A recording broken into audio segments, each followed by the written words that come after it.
In 2023, the most crucial topics in economics were inflation and central bank interest rates.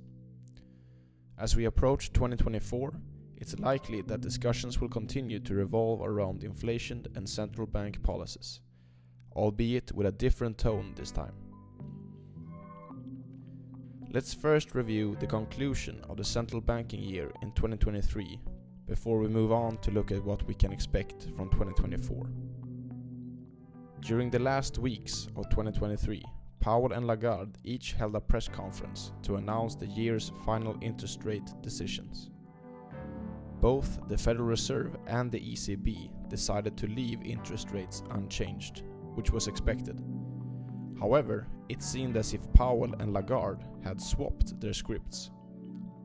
What we anticipated Lagarde to say was now coming from Powell, and vice versa. While inflation continued to decrease in both the US and the Eurozone, both central banks had previously been adamant that interest rates must be maintained at a high level to reach the 2% inflation target. Nevertheless, the Eurozone's economy has begun to show clear signs of weakness, especially in the EU's economic powerhouse, Germany, with negative growth and increasing unemployment. On the other hand, the US economy remains robust with positive growth and a stable job market. And the anticipated recession is yet to materialize. It would be understandable if Lagarde considered interest rate cuts, while Powell maintains a strict course given the economic resilience to interest rate pressure in the US. However, it was Powell who opened the door to several interest rate cuts in 2024. While Lagarde claimed that the ECB hadn't even discussed the possibility of rate cuts. I believe that both Powell and Lagarde aimed to guide the market in the same direction, but choose different methods. Following the recent decision to keep rates unchanged, the market reacted by pricing in bonds and stocks with an expectation of over 4 interest rate cuts in 2024. This has resulted in a decline in market interest rates recently, undoing parts of Powell's and Lagarde's interest rate hikes. After this, both Powell and Lagarde likely want to send a message to raise market interest rates again. Powell chose to announce that there are at most 3 interest rate cuts expected in 2024, hoping that the market would adapt to his strategy.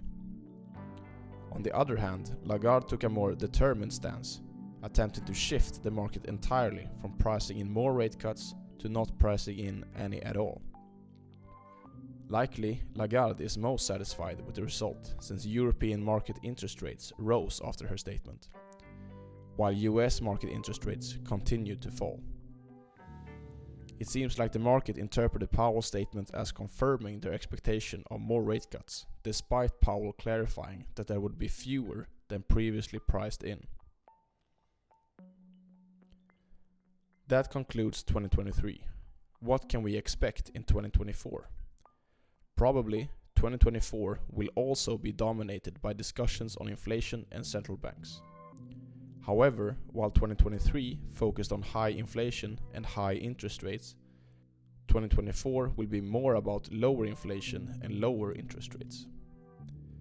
As mentioned earlier, inflation continues to decrease. The economy has shown resilience, but cracks are slowly appearing. Lower inflation and lower growth set the stage for central banks to change course and lower interest rates. How exactly this dynamic will unfold is challenging to predict. I would say that the distribution of possible outcomes has, as you say, fat tails, indicating a high probability of outcomes deviating from the average, surprising both positively or negatively. If the ongoing trend persists, both the US and the Eurozone may soon reach the 2% inflation target.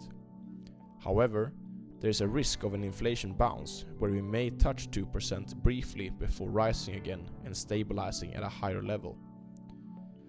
The first argument for this possible development is the statistical effect of comparing with previous year.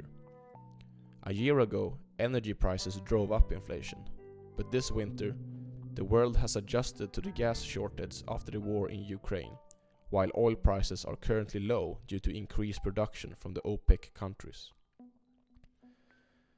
This suggests that we are likely to see low inflation figures during winter, not necessarily due to a sustained trend, but because of the significant difference compared to last year's price development. The same reasoning suggests that we can expect an increase in inflation in the spring. Currently, the continued high wage inflation, around 5%, drives price increases in both the US and the Eurozone, which were at much lower levels a year ago. As Powell has emphasized for almost a year, wage increases are the most significant driving force for ongoing consumer price inflation. If wage inflation continues, there is a significant risk of an upward inflation bounce that, unless wage inflation decreases, will stabilize at a level above 2%. Central banks' response to such a bounce depends significantly on the size of the bounce. It's common to liken central banks' interest rate paths to either Matterhorn or the Tafel Mountain, where central banks either rapidly lower interest rates after the peak or maintain them high for an extended period. A powerful bounce, clearly indicating an upward trend in the inflation trend, will likely lead to an interest rate path resembling the Tafel Mountain. A less powerful bounce will probably result in a descent from Matterhorn with stages and pauses in between, like going down a staircase. This was the one tail, where inflation surprises upward. Now looking at the other tail, where inflation surprises by falling below 2%. What argument supports this? A recession is a deflationary process. When companies fare poorly, they are forced to lay off workers and lower prices to attract customers. As unemployment increases, consumption decreases again, which leads to lower prices, and this is the deflationary spiral. Especially in the Eurozone, the economy is slowly showing clear signs of a recession. Add to this the fact that we have not yet seen the full impact of interest rate hikes on the economy. There is, therefore, a risk that inflation will not stop at 2%, but may continue to decline further. If this happens, we will definitely see a central bank interest rate path resembling Matterhorn.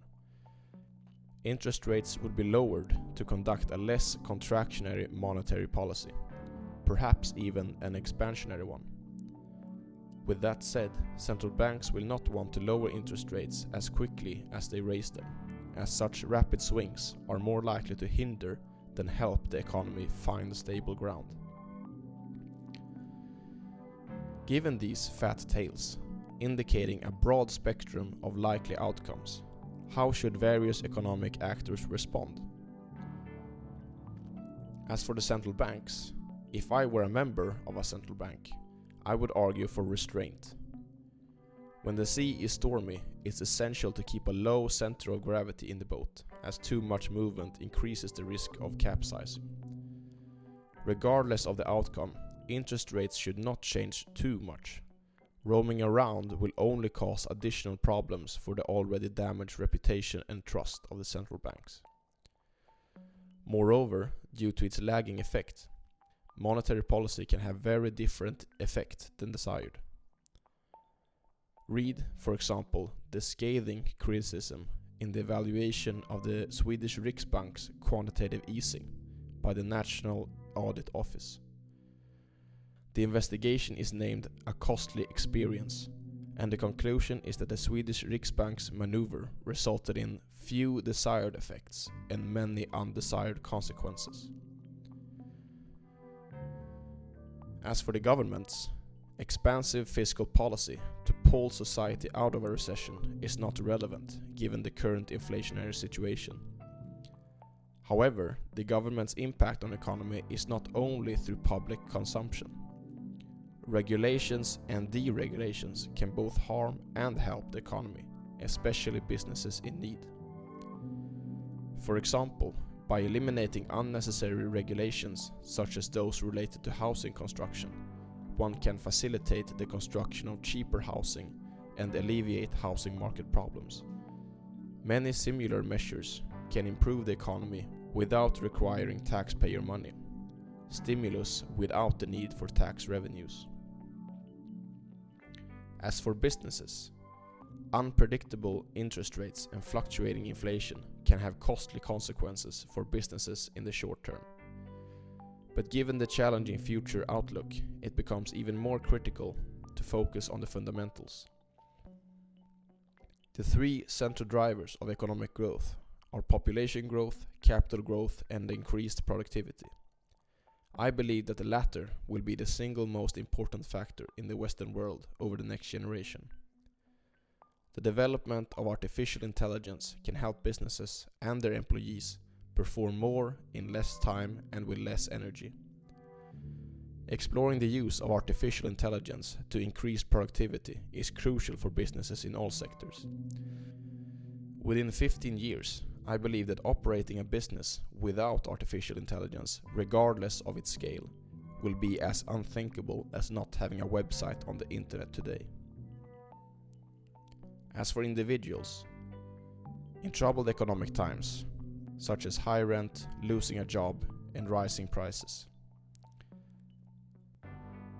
focus on the things that can be controlled. Look for lower prices in stores, find a better savings rate at the bank, and buy things you need when they are on sale.